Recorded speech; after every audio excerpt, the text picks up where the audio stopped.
We've been following the story of a brother and sister with ties to ISIS who lived right here in the Columbus area. NBC News uncovered the two while searching through ISIS documents. New tonight, NBC 4's Dan Perlman spoke to friends of the man, and Dan's joining us live with, I guess, some real important insight here. Dan.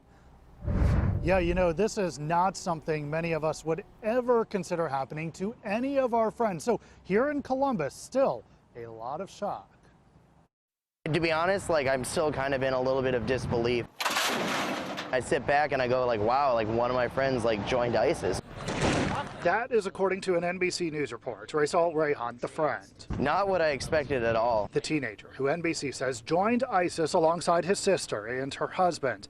Thomas Mead remembers Raisal. He was incredibly humble. Thomas, a one-time close friend who tells me Raisal was often the smartest guy in the room. He was one of those guys that was really laid back but was extremely intelligent, but he was humble about it. That's just in part why this report is a shock. I remember he was the first Muslim I met, and I just asked him about groups like that, and he said they really didn't represent the true form of Islam. But as NBC reports, something changed inside Raisal. The network stating he was killed in Syria, 2014, an airstrike.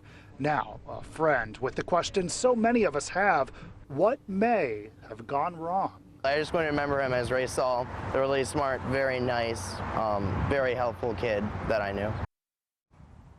Certainly a lot of questions do remain. NBC telling us that Raisal's sister and his brother-in-law still live in Syria. We're live in Columbus. Dan Perlman, NBC4. Great interview, Dan. Thank you. NBC News' Richard Engel tracked those ISIS recruits in America. You can see Richard Engel's story. We have a link to it on NBC4i.com. You can find it right in Dan's story.